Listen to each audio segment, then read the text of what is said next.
రాష్ట్రంలో గత 5 సంవత్సరాలు అరాచక పాలన చూసాం. ఒక రాక్షసుడు రాజ్యం ఎట్లా వెళ్తాడో ఆ విధంగా ఒక రాక్షసుని చూసాం. జగన్మోహన్ రెడ్డి లాంటి వ్యక్తిని.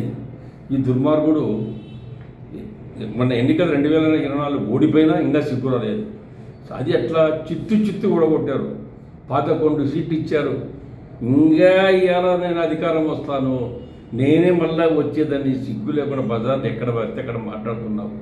పిచ్చి కూతురు మాట్లాడొద్దు, కారు కూతురు మాట్లాడొద్దు. నీవు ఎక్కడ పోయినా అధికారులు ఎందుకు బెదిరిస్తావు? అధికారులు ఏదైనా ప్రశ్నిస్తే నేనే అధికారం వచ్చేది, నేనే ముఖ్యమంత్రి అయ్యేది, మళ్ళా మీ కథ తేలుస్తాను. అధికారులు భయపడిస్తావు, పోలీసు వాళ్ళని భయపడిస్తావు. అదేవిధంగా తెలుగుదేశం పార్టీ వాళ్ళని కూడా పదే బెదిరిస్తున్నావు. వచ్చేది నేనే, మీ కథ తేలుస్తాం, లోపలేస్తాం, లోపలేసి కీళ్ళు ఇరగొడతాం, మీ అంతు చూస్తామని బెదిరింపు చేస్తున్నావే. నీ ముఖానికి ఇంకా సిగ్గు శర్మం లేదు. మీ నాయకులకన్నా నేను చెప్తున్నా, ఇలాంటి వారిని జగన్మోహన్ రెడ్డి దుర్మార్గుని నమ్ముకొని మీరు రాజకీయాలు చేస్తే మీకు జీవితంలో రాజకీయం అనేది నాశనం అయిపోతారు. రాజకీయాన్ని అనర్హులవుతారు. జగన్మోహన్ రెడ్డి పని అయిపోయిందయ్యా. ఇవాళ ఇక్కడ చేతకాక ఆంధ్రప్రదేశ్లో కూర్చొని ఇక్కడ మాట్లాడడానికి వీలు లేక అక్కడ బెంగళూరు ప్యాలెస్లో కూర్చొని తప్పుడు కూతలు మాట్లాడుతూ ఏదేదో నోరు వాగుతున్నాడు. ఇలాంటి వ్యక్తిని నేను అనుకుంటున్నా. జగన్మోహన్ రెడ్డి, నీవు మళ్ళా అధికారం వస్తావా? నీ జీవితంలో వస్తావా? చంద్రబాబుని జైలు వేస్తావా? ఇంకా కొంతమంది జైలు వేస్తావా? తిక్క మాటలు మాట్లాడదు. తుగ్లక్ మంత్రిగా, తుగ్లక్ సీఎంగా పనిచేసావు నువ్వు. ఒక్కరన్నా ఏ నాయకులైనా సరే ప్రజల్లో 5 కోట్ల ఆంధ్ర ప్రజానీకానికి అడుగు, నీవు తుగ్లక కాదా? నువ్వు మంచి రాజకీయం చేసావా, లంగ రాజకీయాలు చేసావా? నీవు రాష్ట్రాన్ని అధోగతులు చేసి దివాలా దయించి సర్వనాశనం చేసి ఈరోజు మళ్ళా రేపు అధికారం వస్తా, చేస్తా, పూస్తా, నీ అంతు చూస్తా. ఏంది నీ ముఖానికి వచ్చేది? నువ్వు అధికారం వచ్చేది సత్యలేదు. నిన్న సజ్జల నీ శిష్యుడు మొత్తం నిన్ను లాగేసి మొత్తం డబ్బంతా కొట్టేసినోడు, ఒక దొంగ, ఒక చోరుగాడు. ఆయన నిన్న ప్రెస్సులు ఎక్కడో మాట్లాడినాడు, ఖచ్చితంగా వైఎస్ఆర్ పార్టీ అధికారం వస్తుంది, మేము గెలుచుకునేది 200 సీట్లు అంటాడు. ఈయన ముఖానికి ఆంధ్రప్రదేశ్లో ఉండే 175 సీట్లు, 175 ఇది 200 సీట్లు 25 ఎక్కడి నుంచి వచ్చినాయి? ఇటువంటి చాతగాని దద్దమ్మలు పార్టీలు పెట్టుకుని నీవు రాజ్యాన్ని నడుపుతావా? నీవు రాజకీయ అనర్హుడువయ్యా. రాజకీయ పార్టీ ఇంకా బంద్ చేయి. ఈ రాష్ట్రంలో చంద్రబాబు నాయుడు తప్ప ఇంకా ఏ రాజకీయ పార్టీ ఇక్కడ రాదు. పవన్ కళ్యాణ్, బీజేపీ, మేము కూటమి తప్ప ఈ రాష్ట్రంలో మొగోడే లేడు.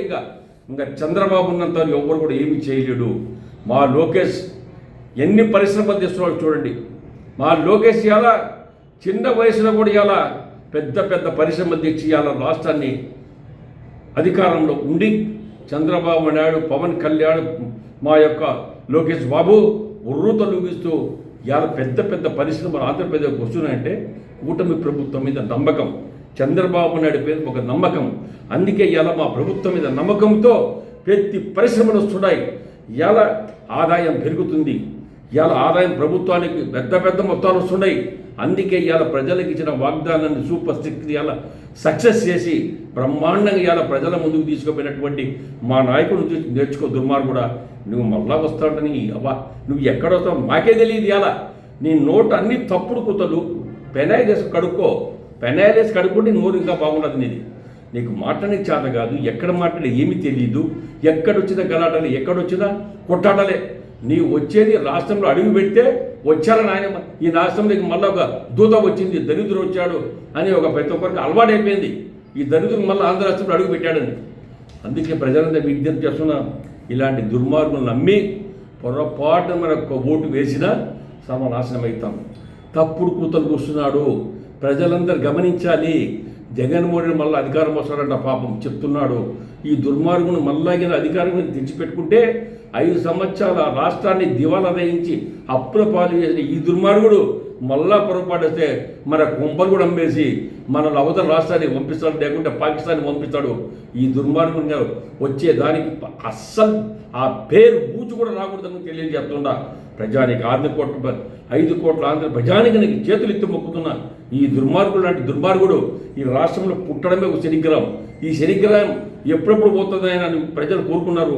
5 ఏళ్ళు గత ప్రభుత్వంలో ఈ 5 సంవత్సరం మీరు ఖచ్చితంగా దాన్ని ప్రజలంతా నమ్మి కూటమి ప్రభుత్వాన్ని ఓటు వేసి చంద్రబాబుని గెలిపించారు. మళ్ళా ఈ దుర్మార్గం రాకుండా, ఈ రాష్ట్రంలో అడుగు పెట్టకుండా ప్రజలు ఎదురు తిరిగి ఈ దుర్మార్గుడికి తగిన గుణపాఠం నేర్పుతారని విజ్ఞప్తి చేస్తున్నాను.